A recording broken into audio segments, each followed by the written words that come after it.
Magandang araw po sa inyong lahat mga kababayan at welcome back dito po sa PNR at ito nga mga karibin natin. Hala, Vice President Sara Duterte impeach na sa Kamara. Nako po. PBBM mukhang nataranta na. Yan mga kababayan. Senator Cheese naghahanda na sa Senado. Nako po. Yan mga kababayan ang ating alamin at bibigyan ng komento ngayong araw na ito. Pero bago po natin simulan, bigyan ng reaksyon ang video ito. One like, one subscribe mga kababayan. Masaya na po tayo dyan. Maraming salamat po, no, sa mga nag-subscribe at nag-like, no. Yan. At ito na nga mga kababayan, simulan na po natin to. Sawa na ang bayan ko sa magnanakaw na tao.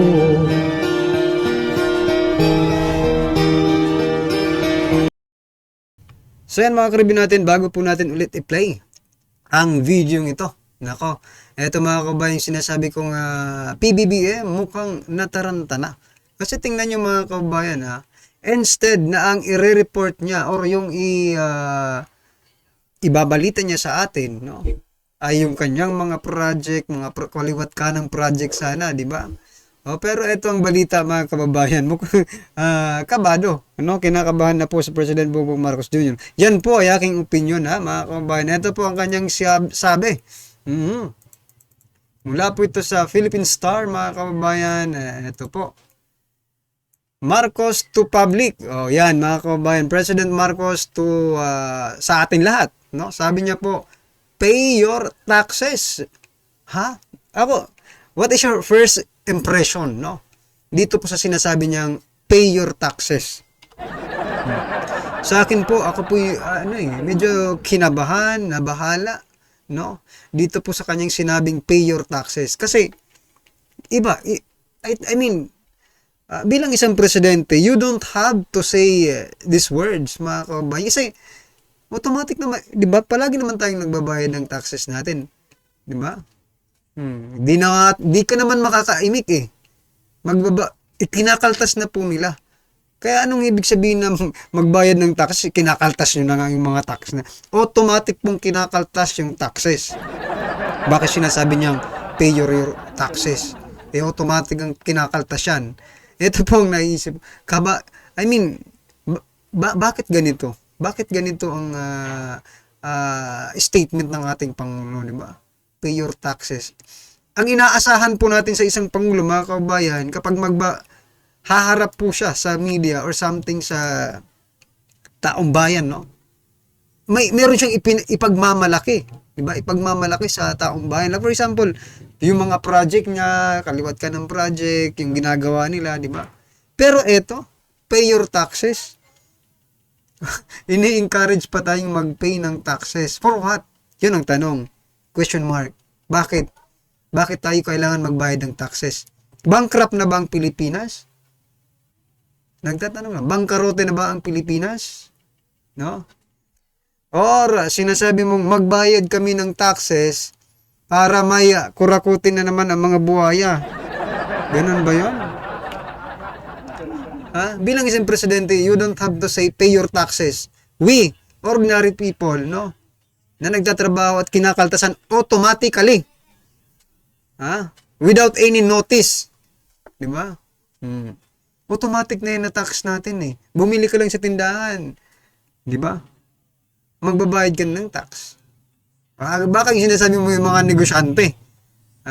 Yung mga negosyante siguro mga kabayan, no? Pay your taxes. Malaki rin kasi yan di ba? Malaki pong mawawala kapag hindi yan magbayad ng mga taxes. Yung mga, like for example, yung mga hardware, yung mga ganyan dyan sa city, di ba? Well, anyway, mga guys, pay your taxes daw, sabi po ni President Bongbong Marcos Jr. para may makain po yung mga crooks natin sa crocodile farms. Grabe naman ito. Pay your taxes. Akala ko naman yung ibabalita, ito yung proyekto namin, kaliwat kanan, ito yung ginagawa namin. Well, anyway, it's his prerogative, sabi nga ni di ba, sino ba yung sabi? Kanino ko ba narinig yung prerogative na yan? Kaya Attorney Salvador Panelo. Yan, mga kababayan, di ba? Naririnig po natin yan. Okay, eto naman ang pangalawa nating pag-uusapan, mga kababayan. Teka lang, bebelta tayo. So, eto. Kanina, mga kababayan, mga hapon na yun, mga 4 p.m. siguro, no? Nag-scroll ako sa social media natin. Nasa 1/3 na raw, no, yung pumirma. Marami na pong pumirma, mga kababayan, at nakuha na po nila yung quota to impeach Vice President Sara Duterte. So yan, mga kababayan. So impeach na po, no, si Vice President Sara Duterte sa Kamara. Sa Kamara lang naman, mga kababayan. Eto impeach na pero may humahabol pa. 1 hour ago, mga kababayan, Senior Deputy Majority Leader Sandro Marcos, pinangunahan ng ika-4 na impeachment versus Vice President Sara Duterte. Ano ang pumasok agad sa isip ninyo, mga kababayan? Ako yung naisip ko agad dito, alam niyo po kung ano? Naisip ko agad, bakit si Sandro naghain, no? Ng pang-4 na impeachment complaint.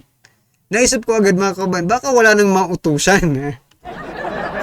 Baka wala nang mautusan at siya na mismo ang gumawa ng hakbang to impeach Vice President Sara Duterte. No? Yun nga lang, mga karibin natin, ang problema, aabot pa kaya? No? Kasi magtatapos na po di ba? Magtatapos na sila diyan sa Kamara. So ano ito? Sige, okay na. Kung baga, laswerte na lang. Alaswerte kung makahabol pa ito, no? Well, anyway, kanina yung ama, pinagbabayad tayo ng tax. Dito naman, ang anak, mga kababayan, apo na po pala ni Marcos Sr. Ang anak, si PBBM, no? Yan, pinagbabayad po tayo ng anak, ng tax.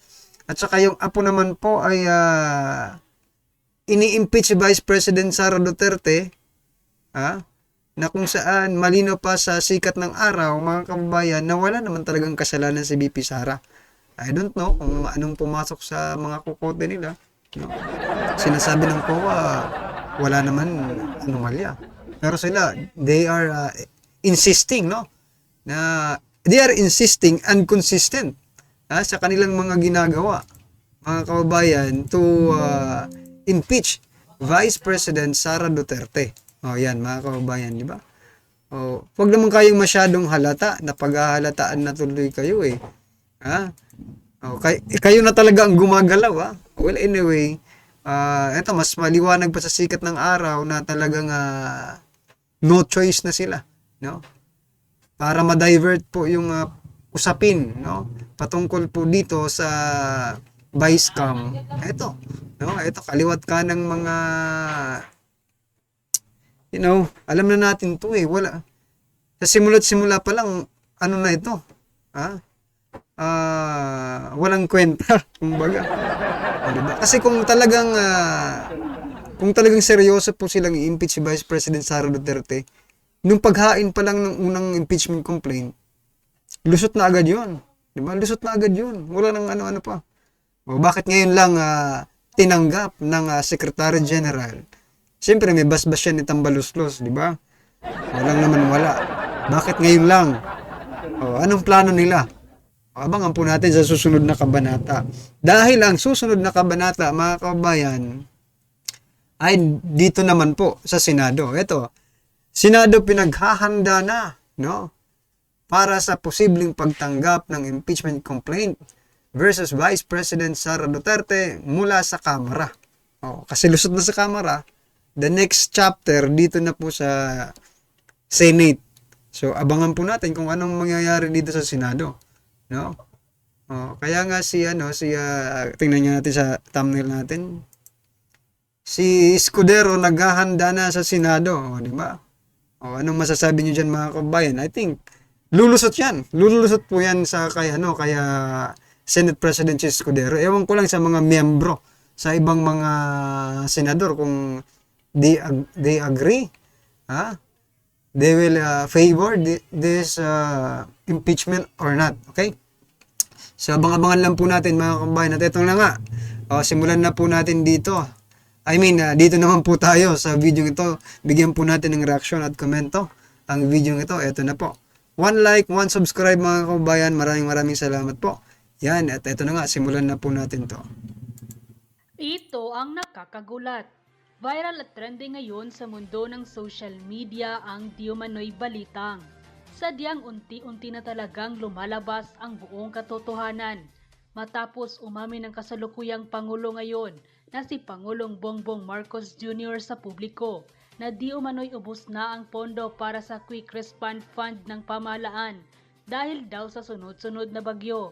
Matapos binulabog at pinunyag na sa publiko at binasag na ang katotohanan ni Senator Joel Villanueva ang di umano'y 1 billion per day na flood control projects ng gobyerno ngayon. Chief Presidential Legal Counsel of the Philippines na si Juan Ponce Enrile binasag na ang katahimikan at nagsalita. So ito nga nakakapagtaka mga kababayan, no? Na-discover na po nating lahat, no? Na-discover na po nating lahat that maanomalya po yung inireport sa atin ni President Bongbong Marcos Jr. nung SONA niya po, no? Na 5,500 flood control projects, 1 point something billion per day ang ginagastos, no? But then again, mga kababayan, sa 2025 national budget, no? Kung sino pa yung maanomalyang departamento, no? DPWH po ang tinutukoy ko, kung sino pa tuloy yung pinaka may nakitaan ng anomalya, di ba? Sa mata ng taong bayan, ewan ko lang sa mata nitong mga inayutak na to, hindi yata nakikita no? Yung anomalya dito sa DPWH, no? Kung sino pa tuloy yung may pinakamalaking anomalya, biruin mo 1 point something billion a day, di ba?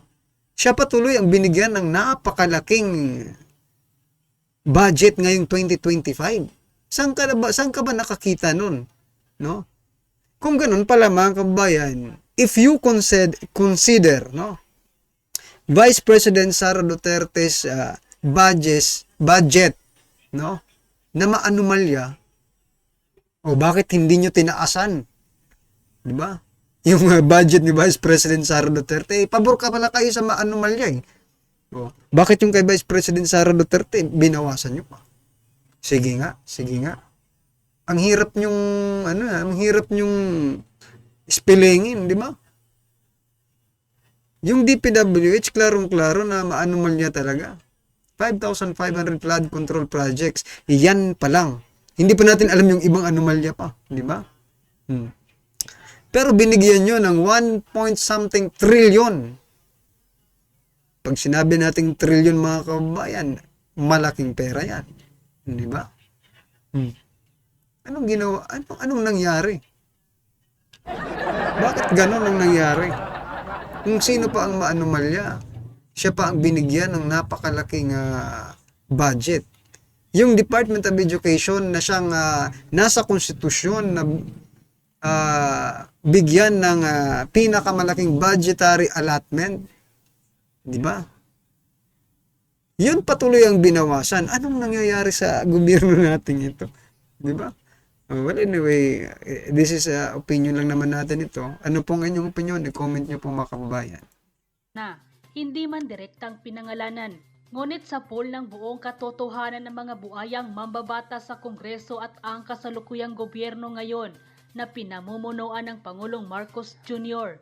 Gaano kaya ito katotoo mga ka-update ating alamin. Pero bago ang lahat mga ka-update, kung mga kababayan, 1 like, 1 subscribe. Salamat po. Subscribe ka na at huwag kalimutang i-click ang notification bell para mas updated ka sa lahat pa ng bagong videos na i-upload namin. Hindi na nakapagpigil pa at tila sumabog na sa galit ang Chief Presidential Legal Counsel of the Philippines na si Juan Ponce Enrile laban sa di umano'y korupsyon at mga kabulustugan ng gobyerno ngagpa ngayon. Ayon pa sa official post na inilabas online ni Honorable Juan Ponce Enrile, I am really amazed and surprised in my more than a century on this planet.